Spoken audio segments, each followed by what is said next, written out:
Lewis's funeral.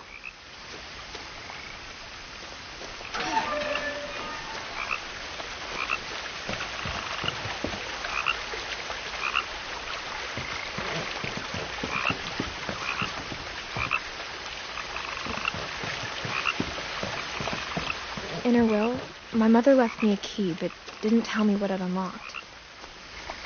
Maybe she thought I'd know. Or she thought the mystery would be enough to bring me back.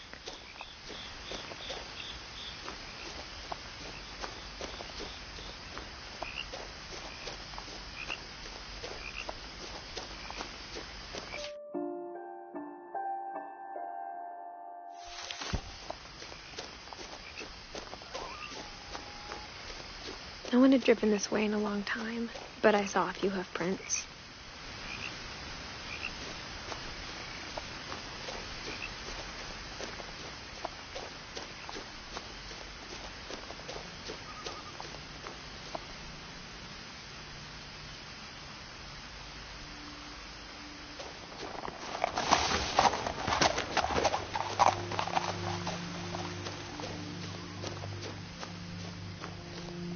The truth is, even after I inherited the house, I never thought I'd come back to it. But now I had questions about my family that only the house knew the answers to.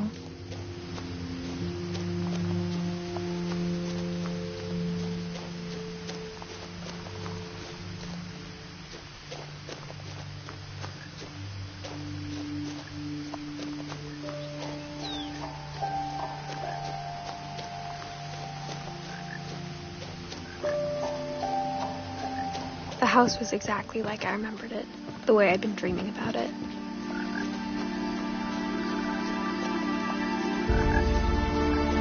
As a child, the house made me uncomfortable in a way I couldn't put into words.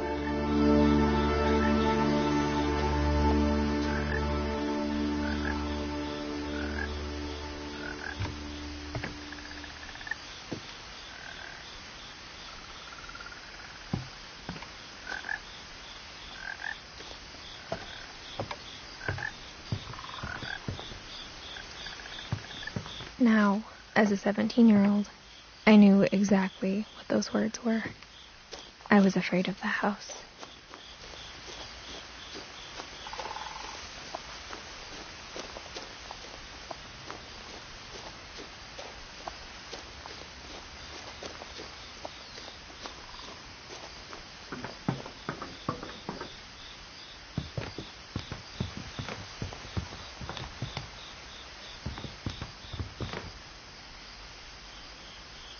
I hoped the key might unlock the front door. It didn't.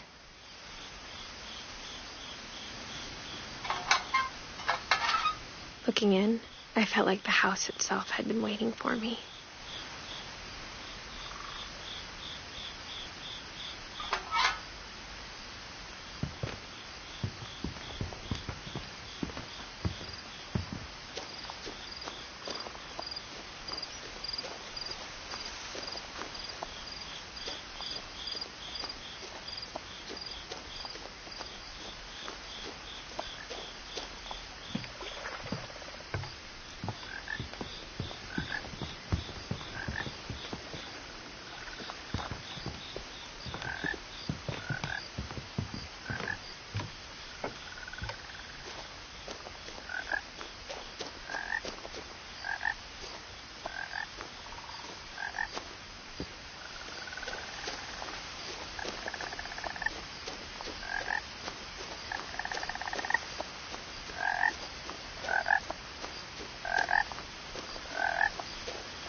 Crawling through the doggy door used to be a lot easier when I was 11.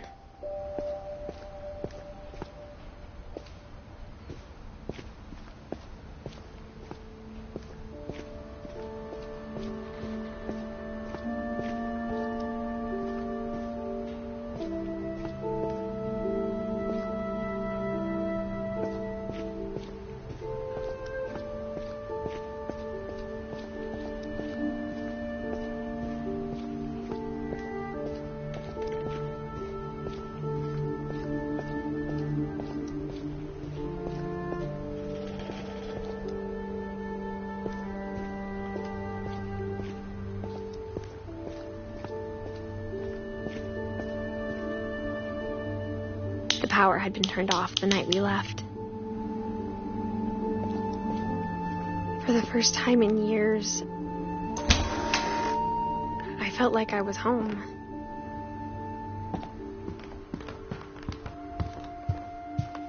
The table was still a wreck from the night we left.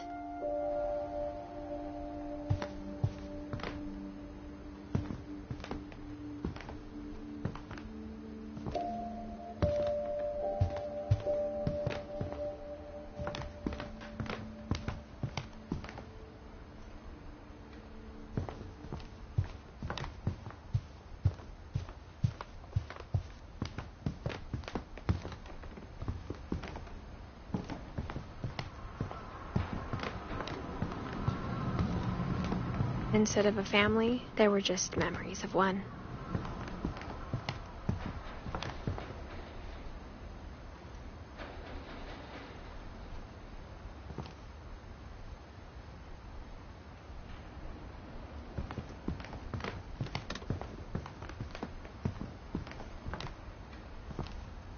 After Lewis started working at the cannery, we all got pretty sick of salmon. Except our cat, Molly. Nothing in the house looked abnormal.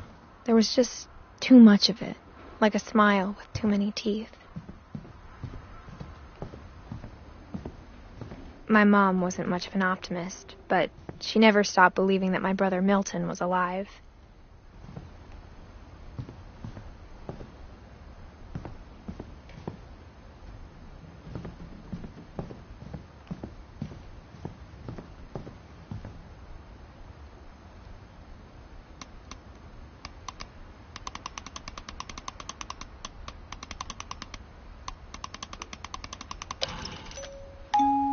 Great-Grandpa Sven built a music box for Barbara, along with the rest of the house.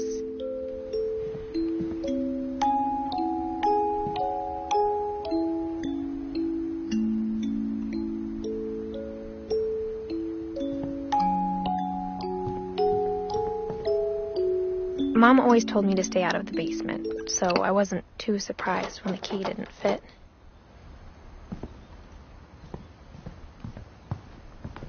Even the fireplace had a story. Edie told me the bricks came from the original house, after it sank.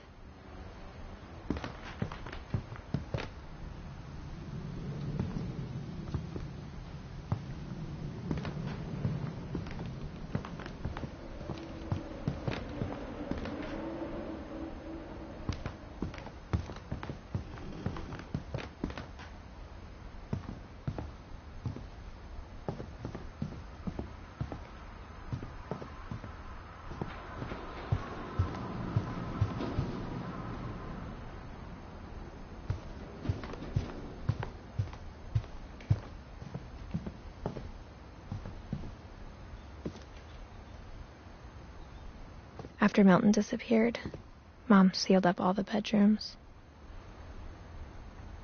Then Edie retaliated and drilled peepholes.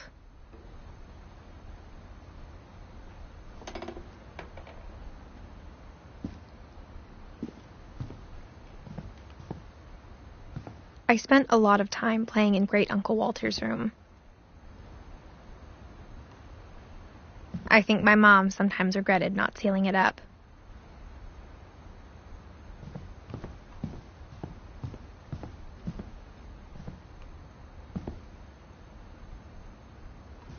Lewis told me there were secret passages, but I never believed him.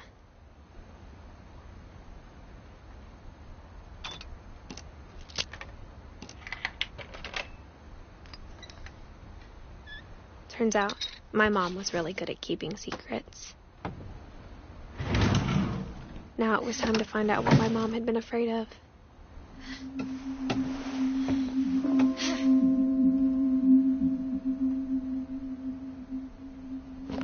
Reading this, maybe it sounds like I had a plan.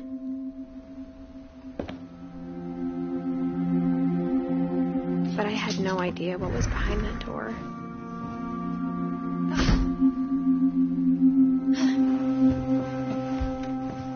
Just like I had no idea where all this was gonna lead. I grew up looking at Molly's room through the peephole. Molly's gerbil had a tiny bedroom with its own even tinier gerbil cage.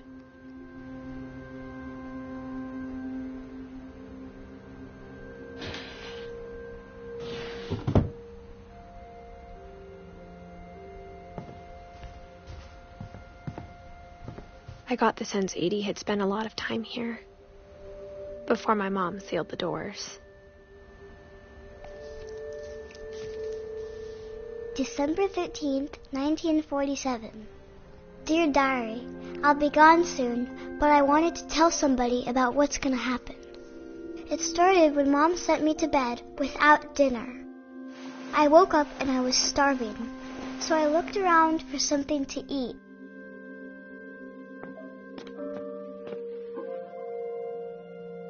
The gerbil food was dry, but I didn't mind it.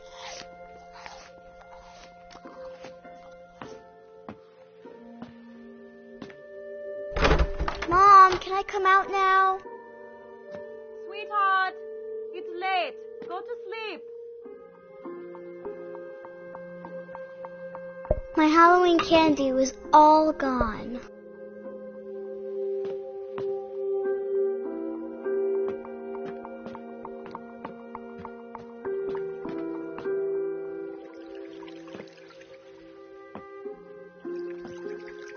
I thought about eating Christopher, but I held back.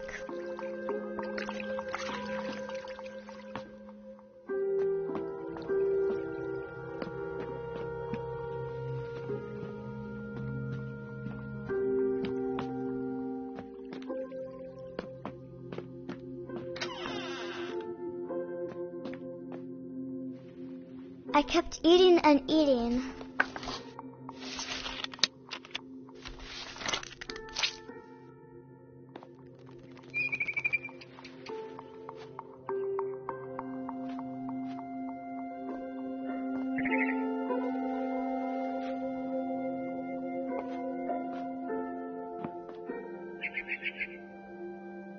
I ate a lot of things that night.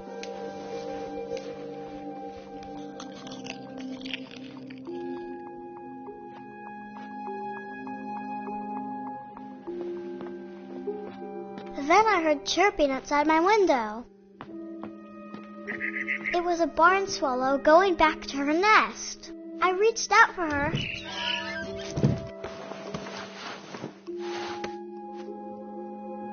And suddenly, I was a cat.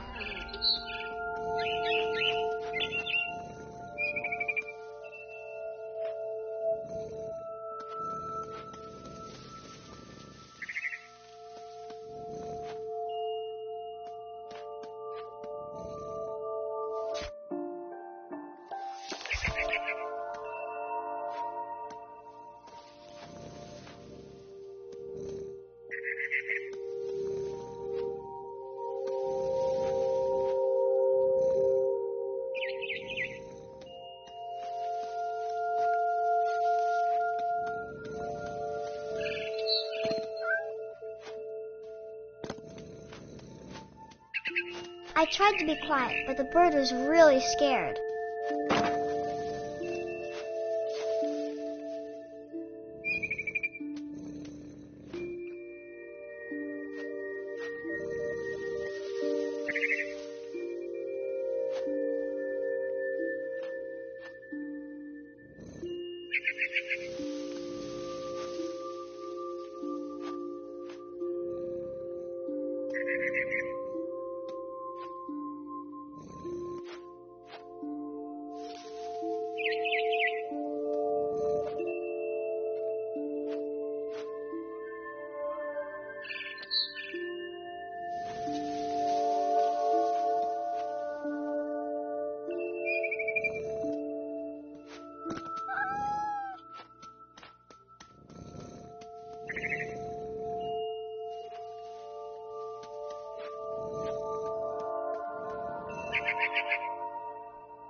Mom and Dad didn't even look at me.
I jumped and I almost got her.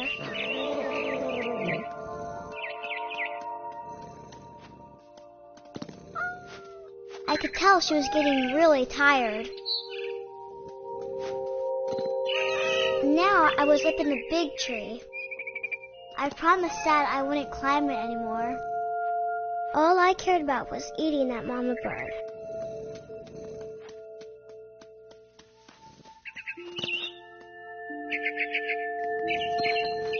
I gobbled her up. And suddenly, I was an owl. First, all I heard was the wind. Then I heard little teeth nibbling in the grass.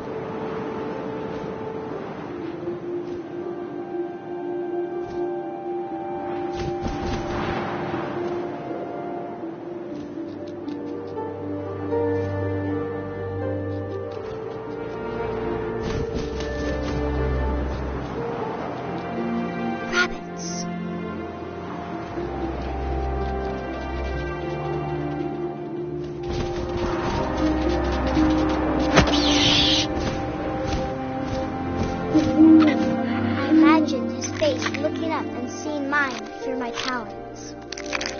I swallowed him up, and I didn't chew one bit. Then I flew off to find something bigger.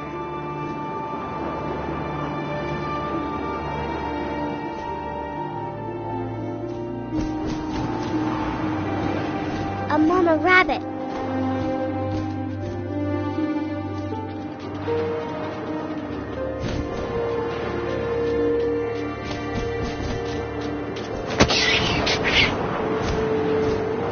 She was almost too big to carry. I started choking, but I couldn't stop eating.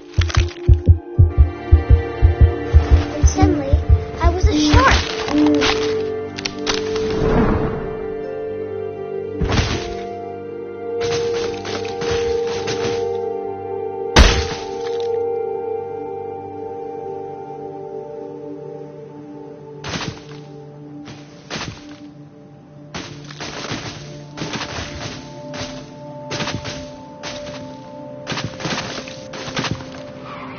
I rolled off a cliff and into the ocean. Now, I was hungrier than ever.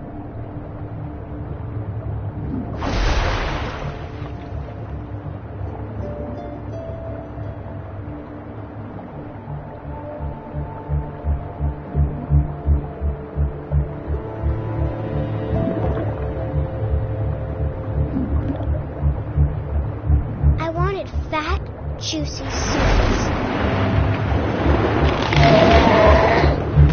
I tore off her flipper, and it tasted really good.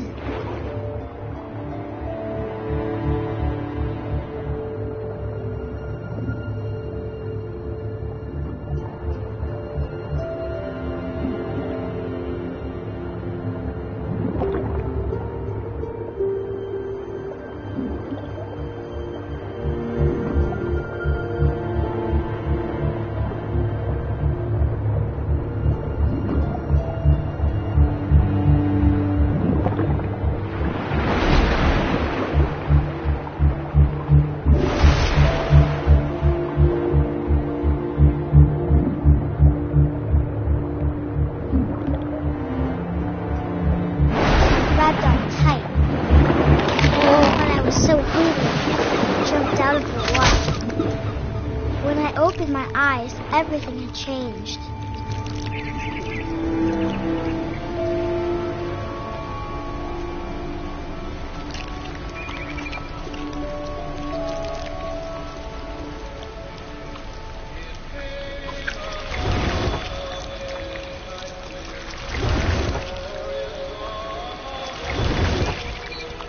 Now I was a monster, and I smelled people everywhere.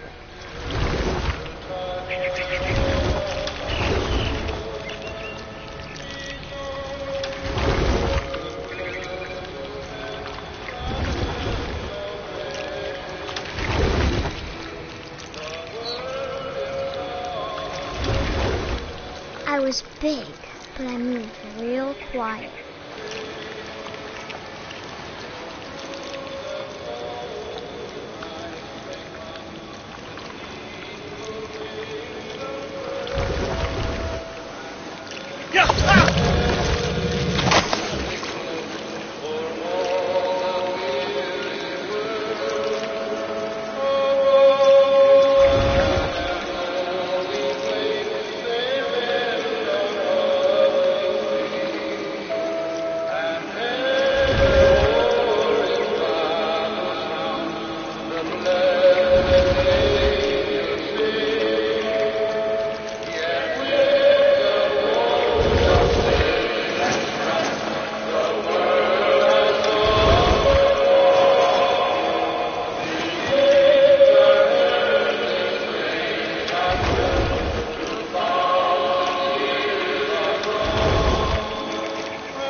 But also, I didn't.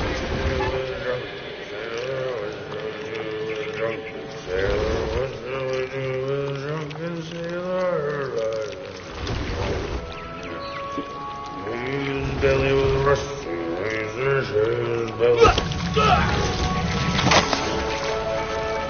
It came upon a midnight clear, that glorious dawn of old, from angels bearing near to touch their hearts of gold.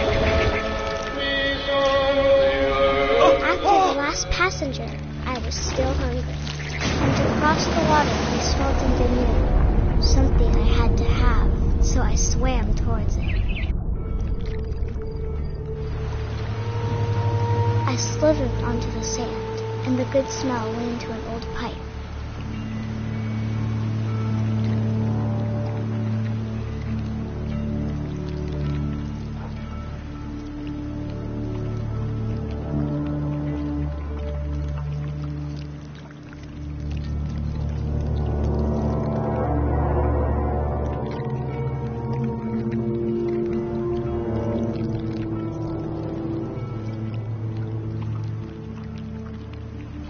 I got closer and closer.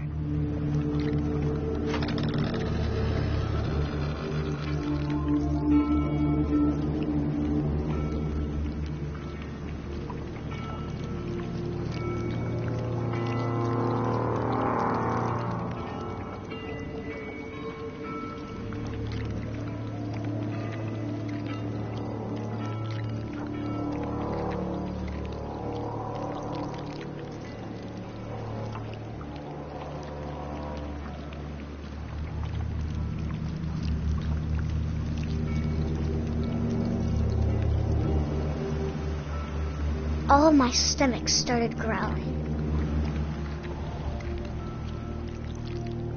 And suddenly, I was me again. I held my breath for a long time, but I couldn't hear anything. I think it's waiting for me to fall asleep. But it's not going to wait much longer. It needs to be, and we both know I will be delicious.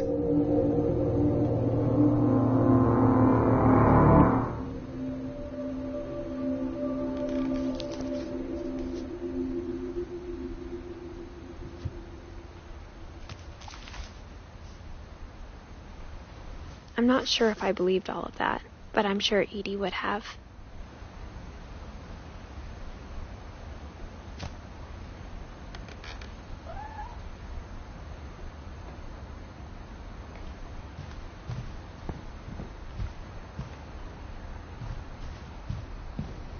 I can't describe it, but I felt like some part of Molly was still here.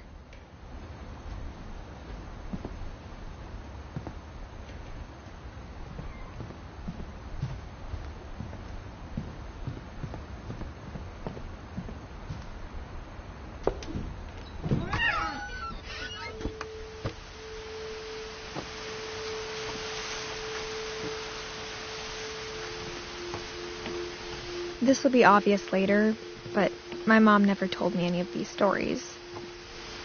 Edie would have, but Mom didn't like bringing up the past. Though, when we adopted a stray kitten, she was the one who named it Molly.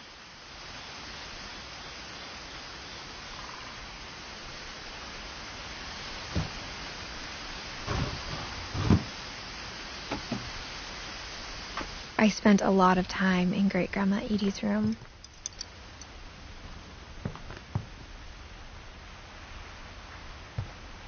Louis died a week before we left, but Edie had already started to memorialize him.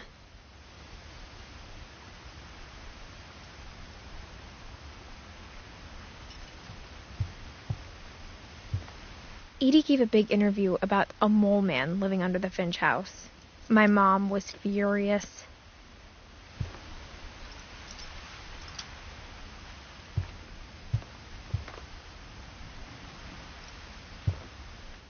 I hadn't thought of myself as Edith Jr. for a long, long time.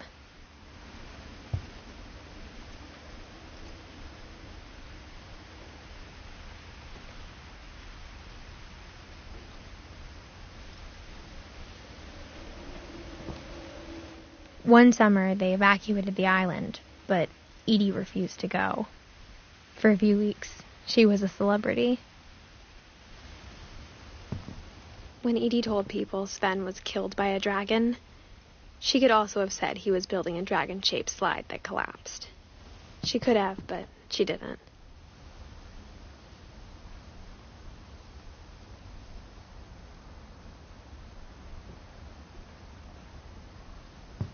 Even in her 90s, sometimes Edie seemed a lot younger than my mother.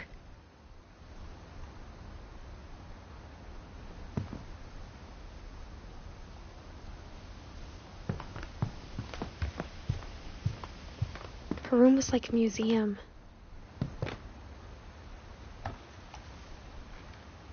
For 500 years, the Finches have been famous throughout Norway for their fortune and misfortune.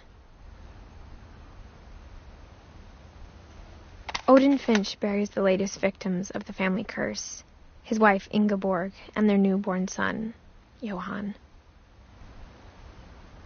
On January 7th, 1937, he set sail with his family and his house, hoping to leave the curse behind. But 40-foot waves off the coast of Washington send the house and Odin to the bottom of the sea. Odin's daughter Edie, with husband Sven and baby Molly, step ashore on their new home, Orcas Island.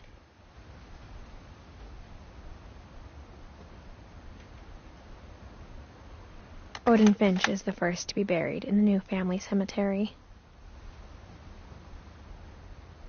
His daughter Edie is already dreaming of a new Finch house.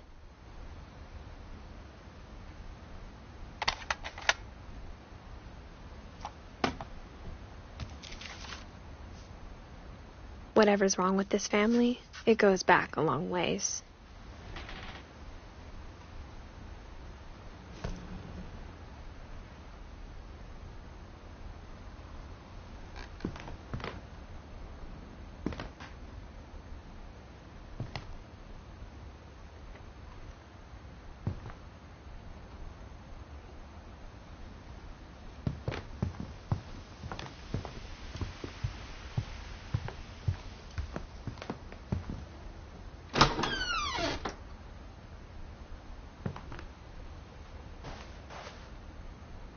The only trace Grandpa Sam's first wife, Kay, left on the house was the pink bathroom.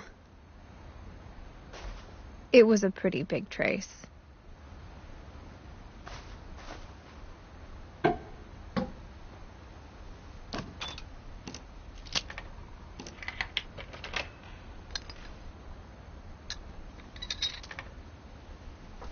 There's a secret in this bathroom. It's in the last place you would look. It isn't in the cupboard. It's hidden in this book.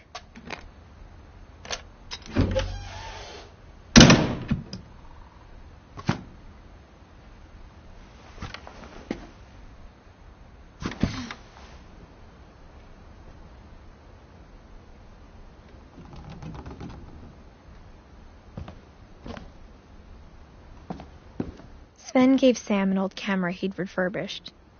He never put it down.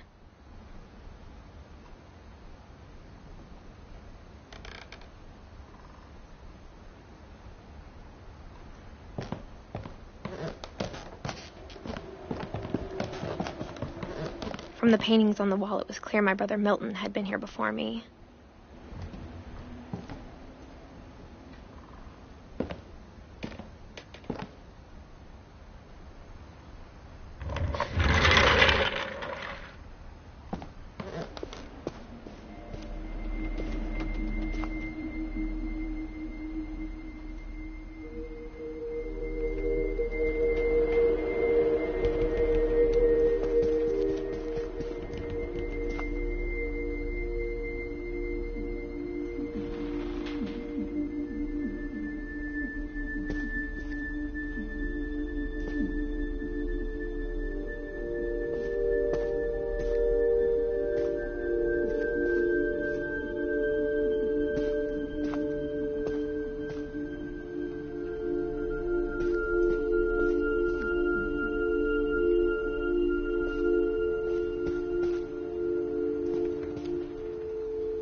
I knew Grandpa Sam had a twin.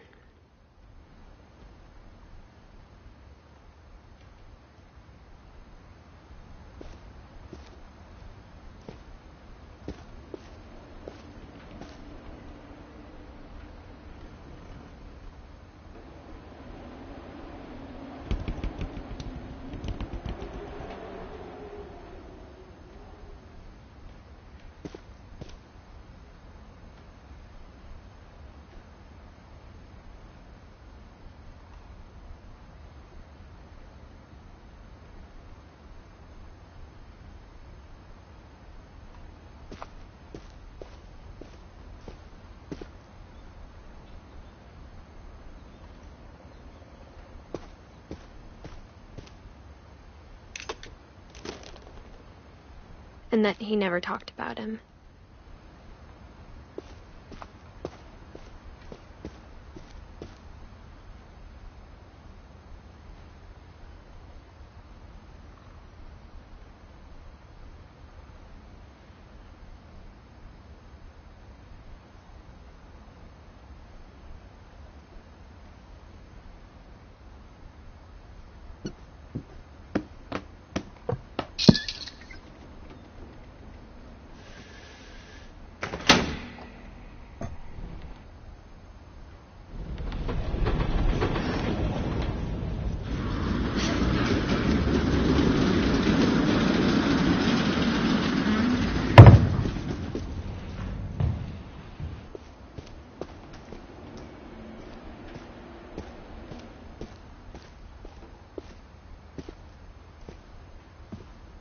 I guess my grandpa didn't like history any more than my mom did.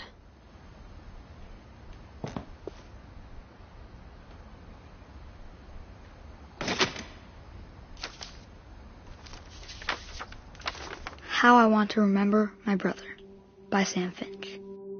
The thing I remember is that when he made up his mind, that was it.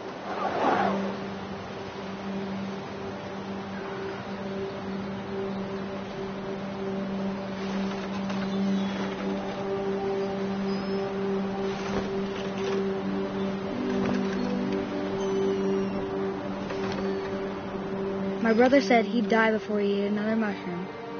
And he did.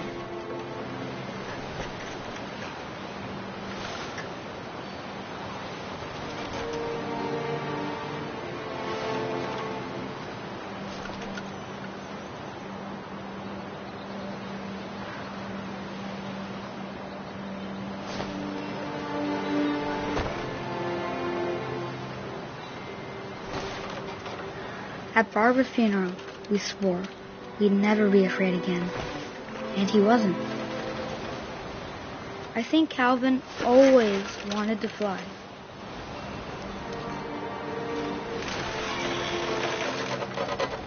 Sam! Calvin! Dinner's ready! Coming! But that day, he finally made up his mind to do it. I told him going around was impossible. Maybe if I hadn't said that. Calvin, I'm not gonna tell you again. Maybe if the wind hadn't picked up. Then maybe he'd still be here. But I doubt it. I think he'd already made up his mind. That's what I want to remember about my brother.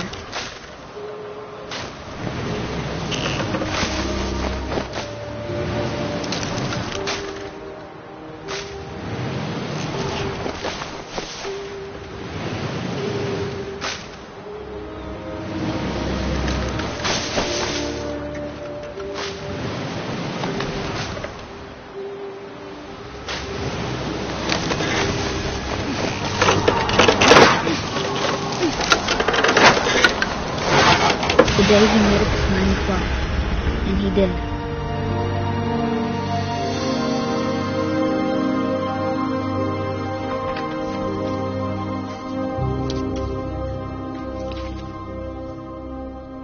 Calvin's story felt strangely familiar. When I was younger, I remember trying to do the exact same thing.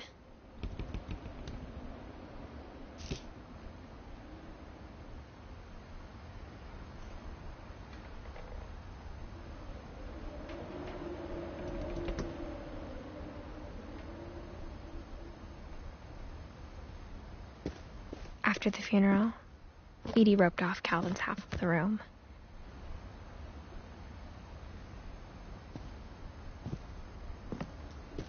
Mom said Grandpa Sam enlisted at 18 and never set foot in the room again.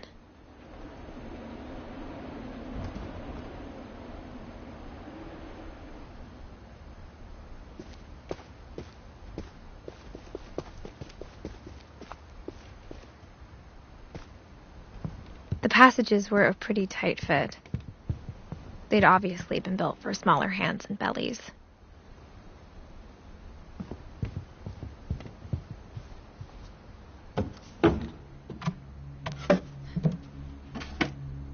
Growing up, I always thought of Barbara as a child star.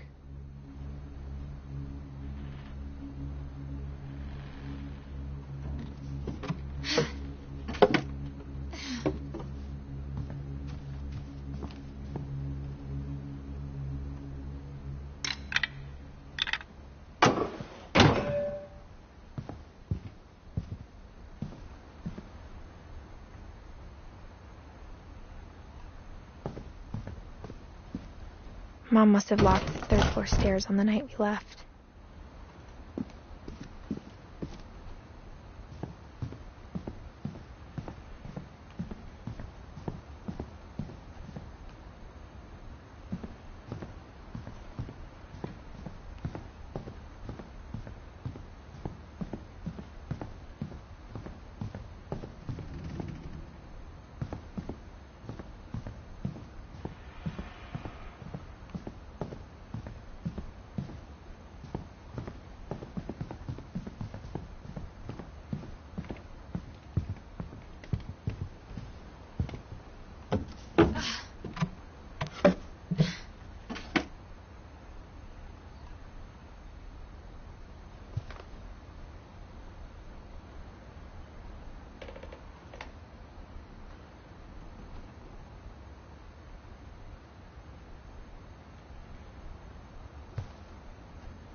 I never thought about how hard it must have been for her afterwards.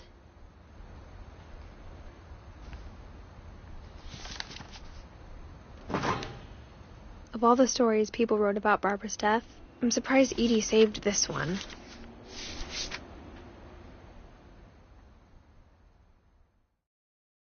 Old Jack here with another ghastly tale inspired by America's most unfortunate family. I'm calling it The Surprise Ending of Barbara Finch.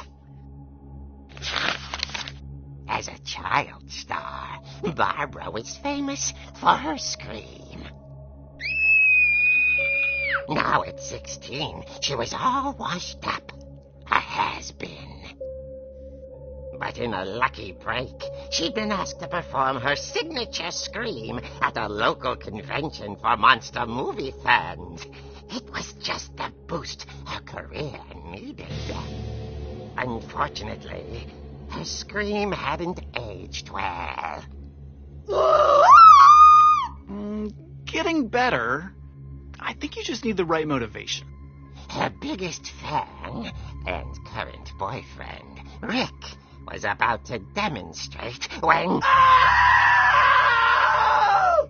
Now that was a great scream. It was Barbara's father, Sven. He'd slipped into a table saw and had to be rushed to the emergency room. So Barbara got stuck babysitting her youngest brother, Walter. Her convention comeback was canceled. Okay, I'm hearing frustration, but I'm not hearing terror. What if I tried... A gang of hoodlums in Halloween masks have been terrorizing Orcas Island tonight. Police are urging residents to... That came from the basement. You're right! Also, I loved your delivery on that. Why is your basement door locked? Because my dad likes making puzzles and secret passages. There's a key hidden in the music box. The secret is to keep winding and winding until finally the key pops out. Thanks, babe. I'll be back in a sec. 20 minutes later, Rick hadn't returned. So Barbara went to look for him, right on cue. She reached for the music box. And as she wound the key, she listened for Rick, but the house was silent.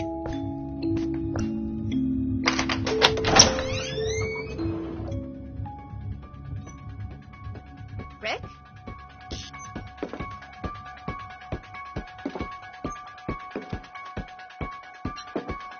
She found Rick's crutch and imagined the worst.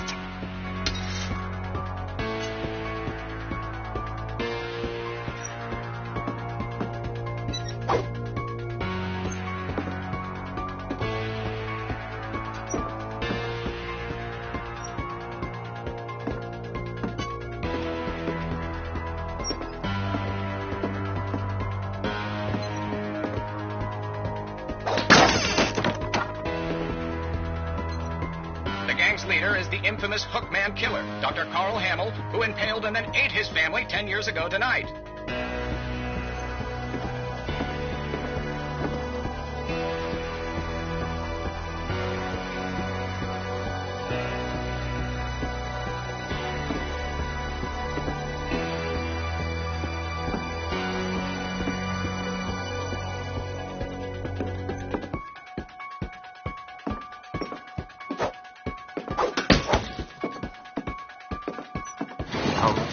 Rattled and grew still.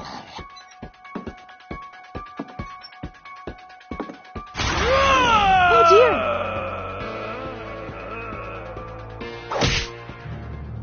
Oh! Rick? Barb, relax. I was just trying to scare you to help you find your scream. Well, I'm not scared, Rick. I'm furious. Then act furious. All I'm getting from you now is that you're hurt and confused and She threw him out, but she kept a little something to remember him by. Barb, have you seen my other crutch? and she was still holding it when she fell asleep watching the late picture show. Hours later... Barbara! Walter, what's going on up there? Ah! Okay, I'm coming up, but if this is a trick, you're dead, Walter.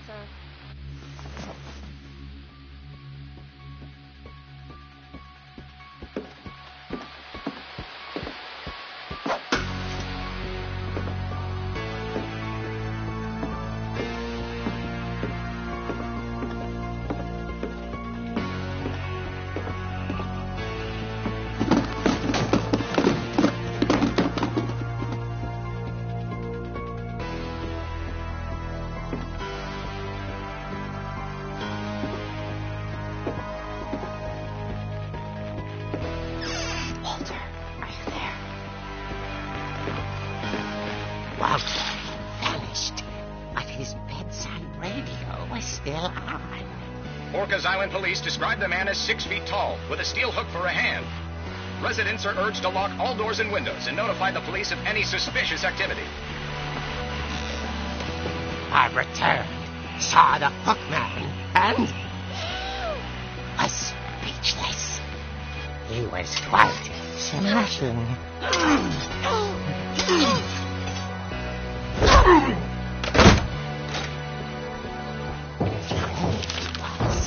He couldn't get enough of Barbara. Okay, Barbara, there's got to be another way out of here.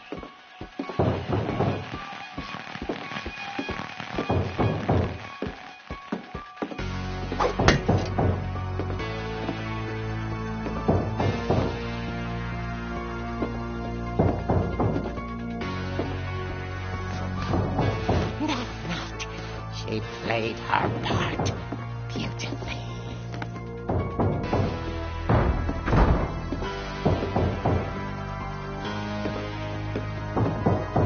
Molly's door hadn't been opened in years. The hinges grow.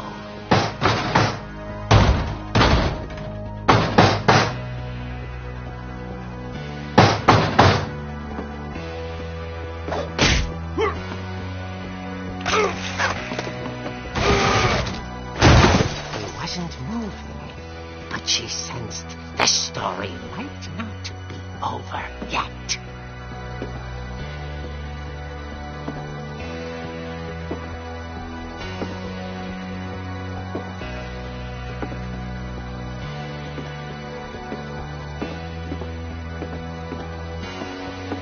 The hookman had vanished. She listened for his breathing, but all she heard was...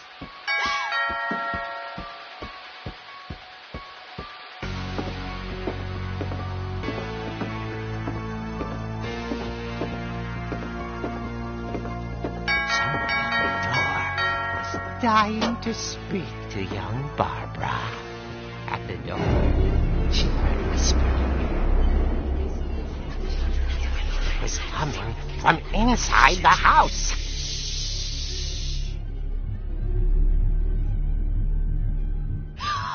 Oh, dear. Surprise! Bravo, Barbara! You were wonderful! The monsters had come to surprise her. For Barbara, it was a dream come true. Then she saw what kind of monsters they were, and she realized what was about to happen. She was going to be famous. And with her final breath, Barbara Finch gave the performance of her life.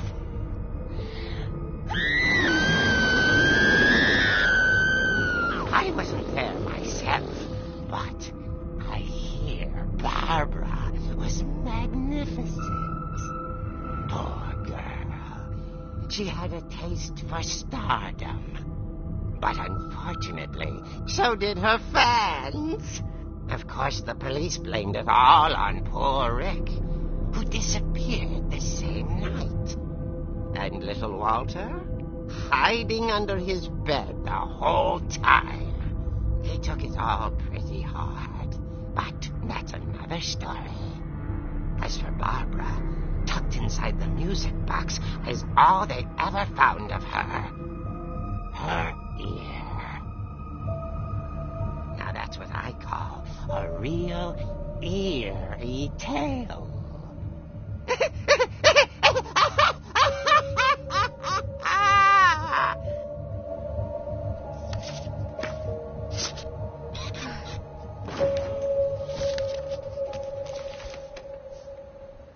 Edie told me all Barbara wanted was to be remembered, as absurd as that comic was. Maybe what Edie saw was a happy ending.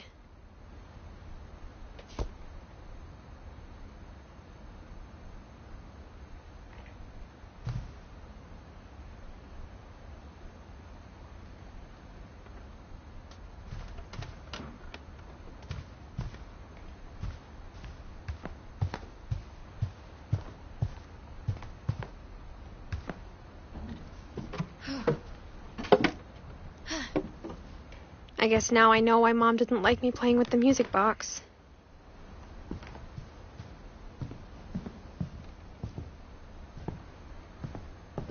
Whenever people ask me about my family, the first thing they always want to know about is Barbara.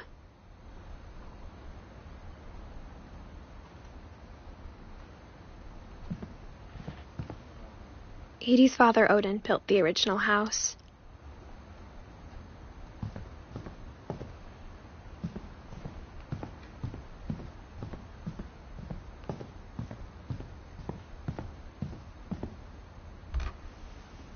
As a kid, I just assumed every house had peepholes and sealed rooms you weren't allowed inside of.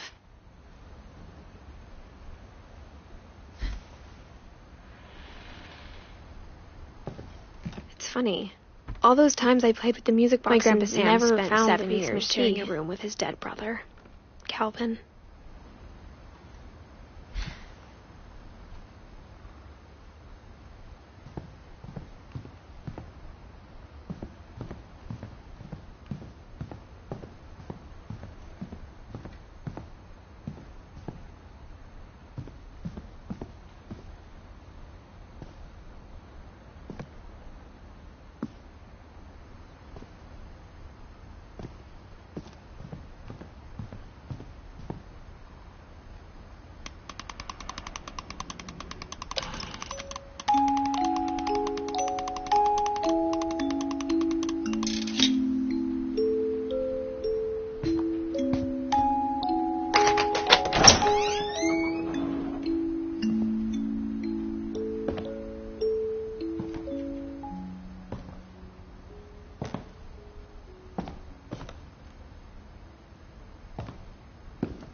Mom said the basement was off limits, unless I wanted another tetanus shot.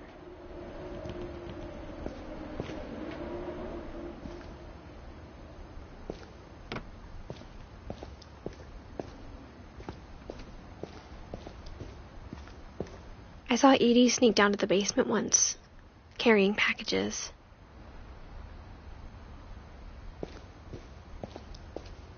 I thought maybe she was hiding presents.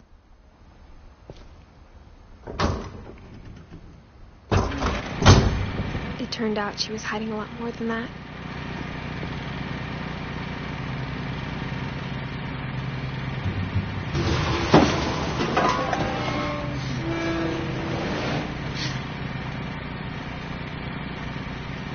I remember asking Mom once about where Walter had gone. She said after Barbara died, he got as far away as he could. If there's a pattern in all these stories,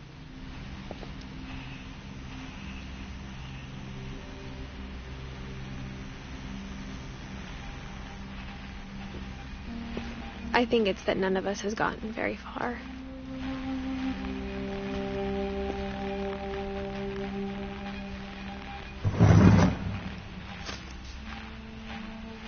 Goodbye, everyone. I can't believe I've been down here for 30 years.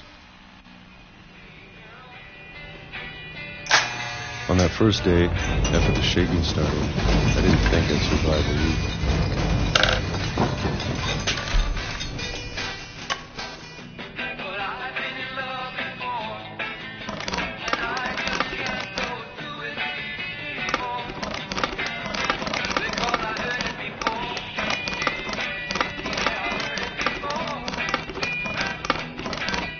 But after a few days, I settled into a routine. That's what kept me sane. Having a schedule, living for today.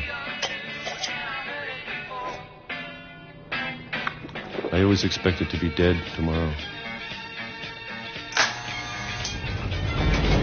But if you wait long enough, you get used to anything.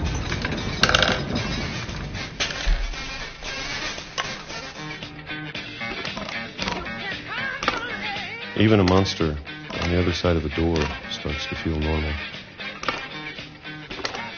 Almost friendly.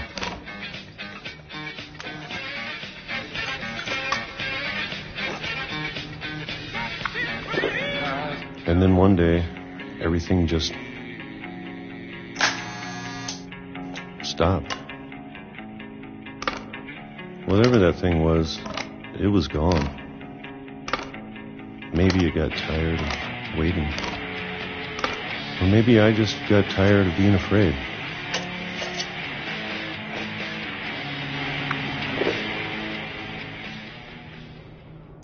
It's been a week now, the longest in 30 years.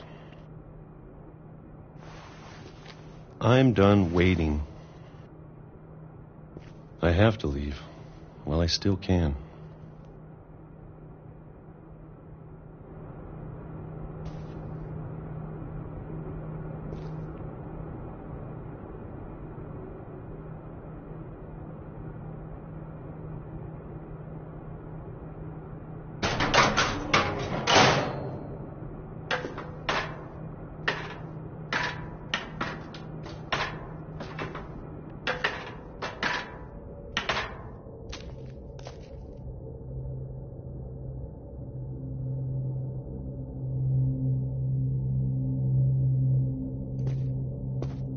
I know it's out there, somewhere.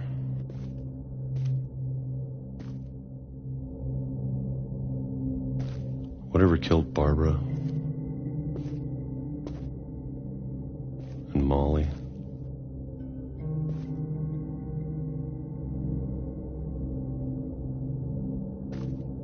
And Calvin. Maybe this is all a mistake. But I need to stop living the same day, even if it kills me.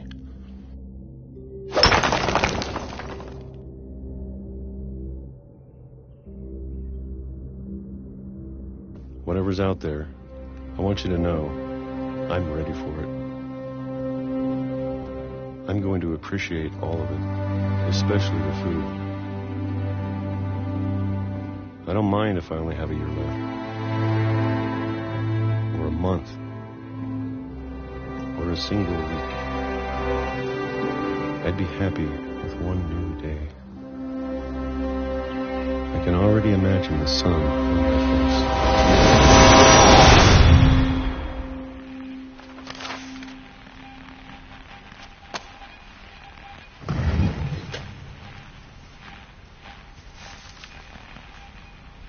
Walter died when I was 6. I can't believe my mom never told me he was down here.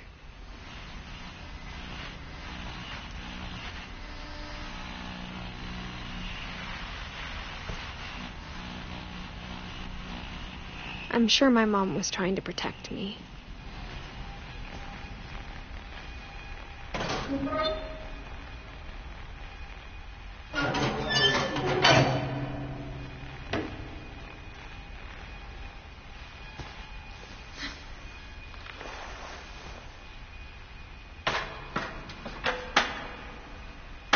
Maybe she was afraid I'd end up like Walter.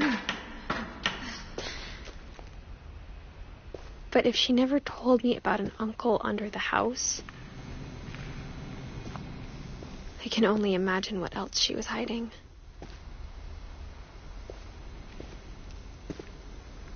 I don't want to make the same mistakes she made.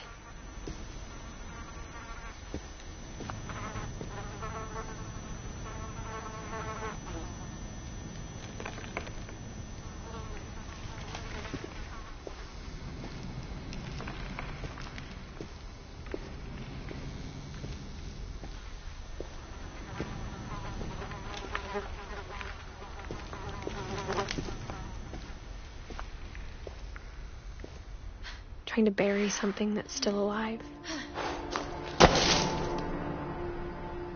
Now that there's only one of us left, or maybe two, I thought it was time I heard the stories for myself and found out what happened to everyone else. But now I'm worried the stories themselves might be the problem. Maybe we believed so much in a family curse, we made it real.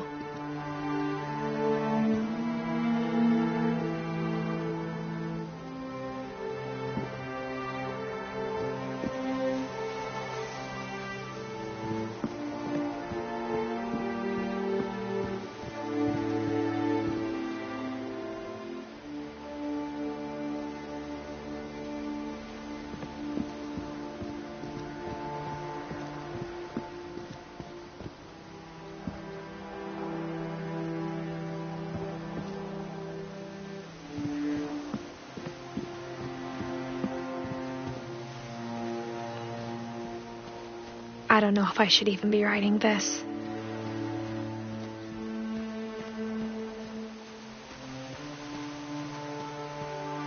Maybe it'd be better if all this just died with me.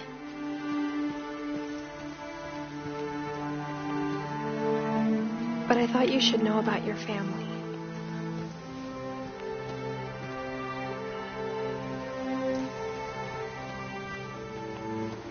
And the history you're a part of.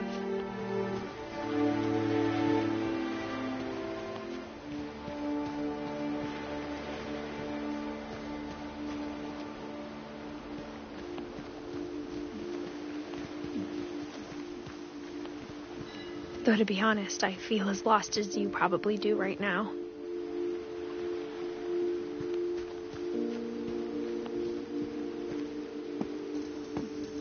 I think the people in these stories believed them, for what that's worth.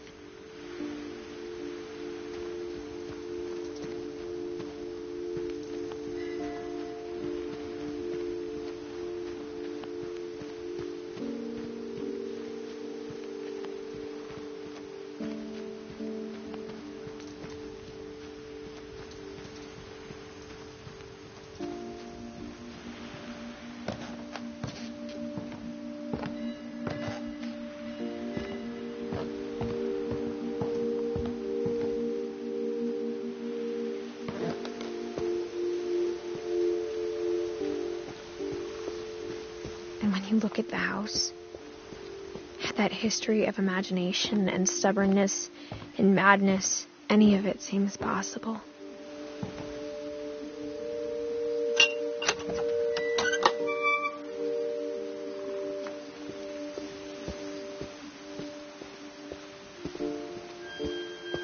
I think we've been surrounded by death for so long, we've just gotten used to it. What kind of family finishes building a cemetery before starting the house?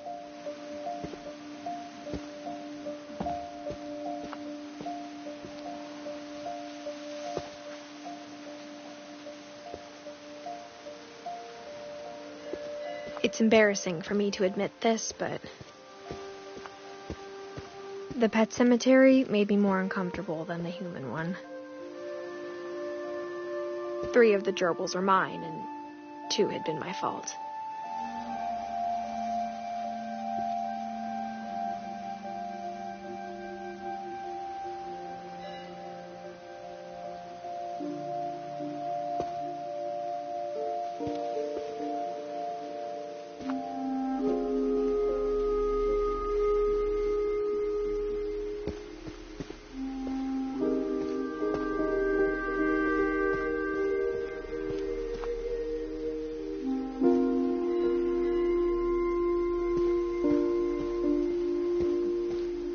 Sven built the house, but it was Edie who designed the cemetery.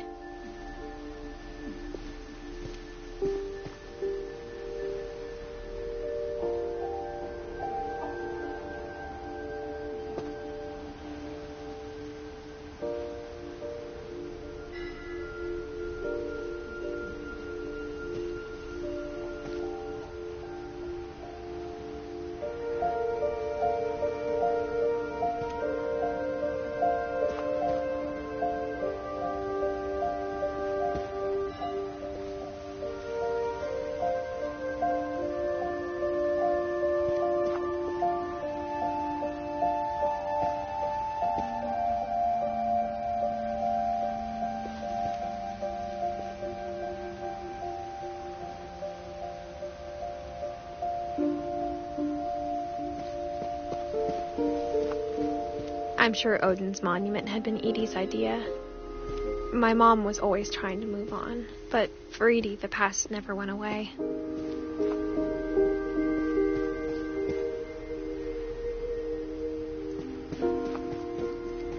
She could see it poking out of the water at low tide.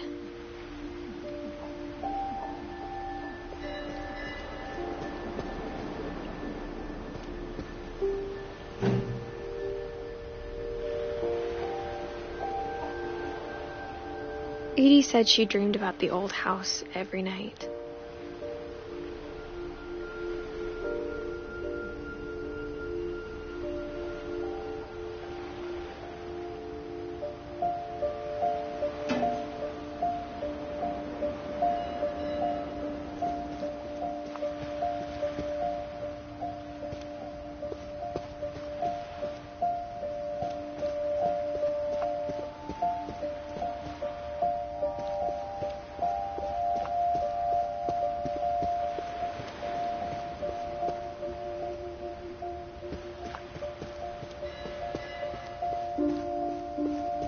Edie's side was always easier for me to understand.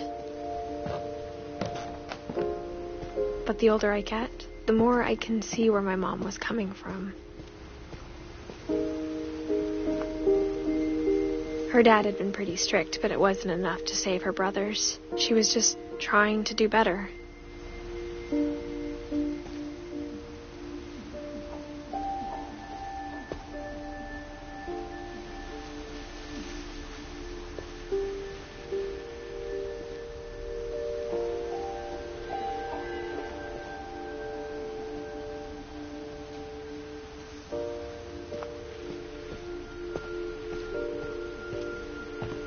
She lost 2 of her brothers, just like I did.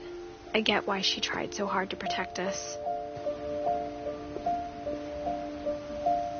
We never found Milton's body, so my mom insisted we were putting up a monument, not a tombstone.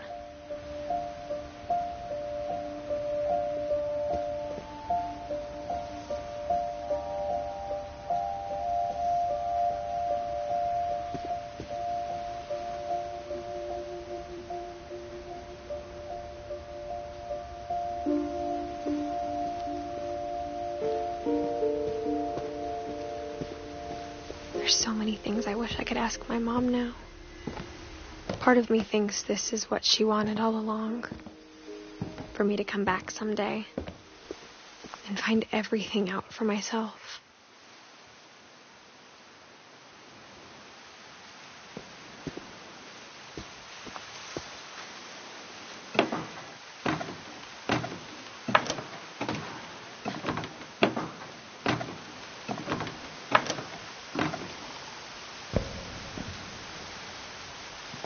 But looking back on it now,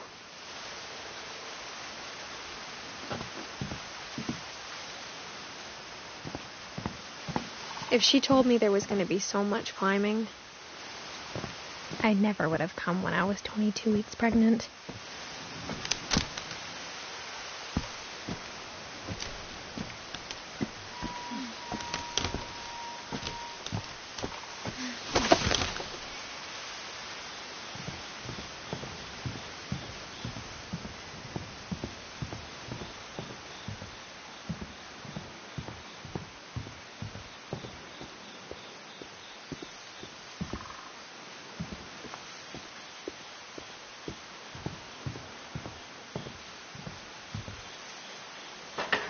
I never met Grandpa Sam, but I think he and my mom had a lot in common.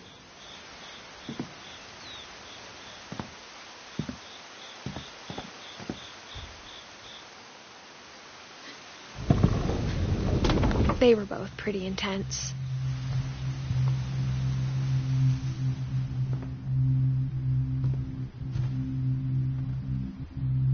Sam spent his life shooting photos, but Mom said he got nervous being in front of the camera. I guess we're all afraid of something.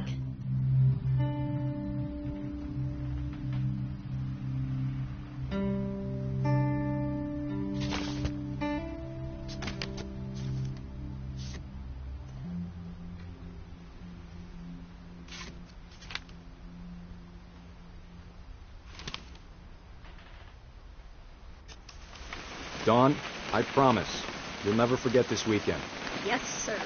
These memories are going to last a lifetime. Am I going to have to shoot anything? It's a hunting trip, Dawn. Shooting is strongly encouraged.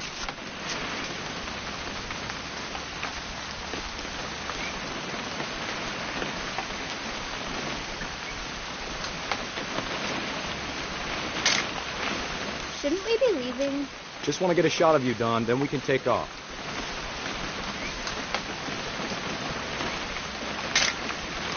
I'm over here, Dad. What? Perfect. It's gonna rain the whole weekend, isn't it?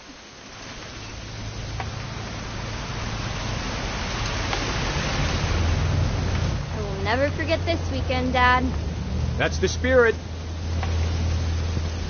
Please just take the damn picture. Smile, Dawn. Okay, got it. I'm gonna take some pictures, okay? Just be careful. That camera's older than you are.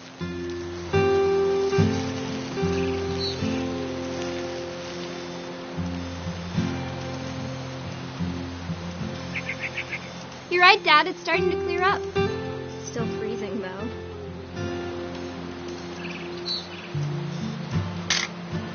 Aw.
side.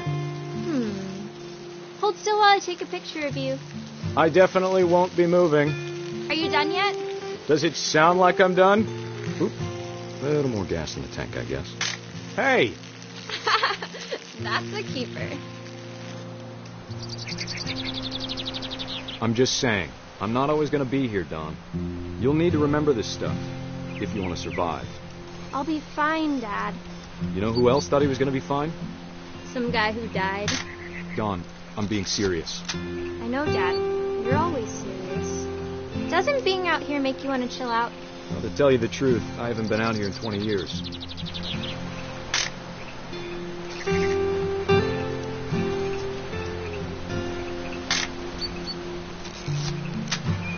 Last time I was with my brother Calvin. Man, that was a great trip. Your grandpa Sven taught us how to fish, how to build a fire. We found an old logging trail. There were deer everywhere. I bet if I could remember where that trail was. Dad! Good eyes, Dawn.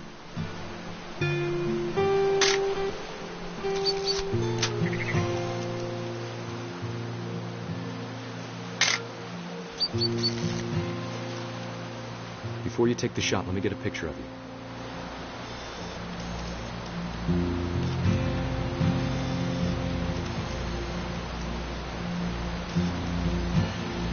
Dad, I... Just breathe. Turn off your imagination. Focus on your target.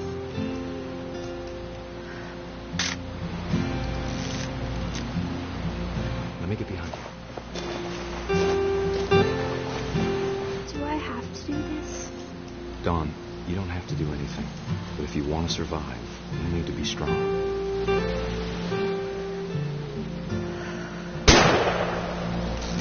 Great shot, Dawn!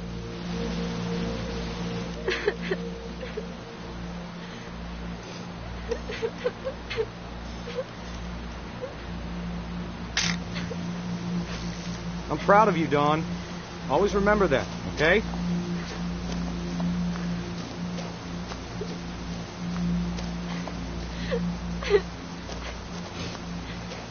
Dad, it's twitching. I think That's it's totally normal, Dawn. Just focus on the camera. Try not to think about... Dad!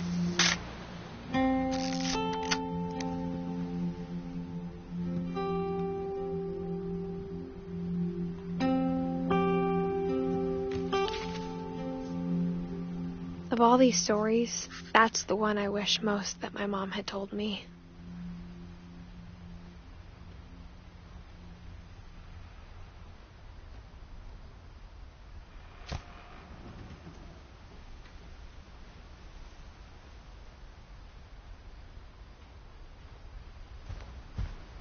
Instead of hiding from death, Sam seemed to go out of his way to meet it.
After Sam died, my mom and Edie got really close.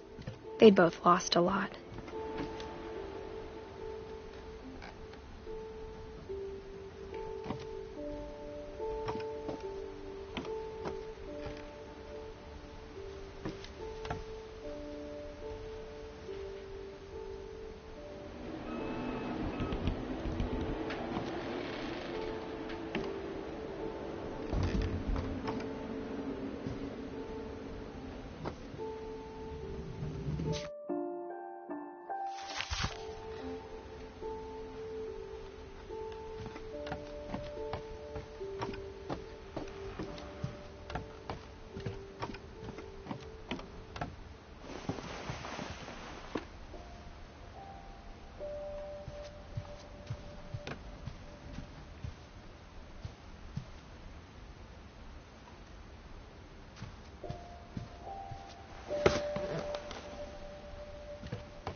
Dear Kay, do you remember the way Gregory used to laugh when he thought he was alone?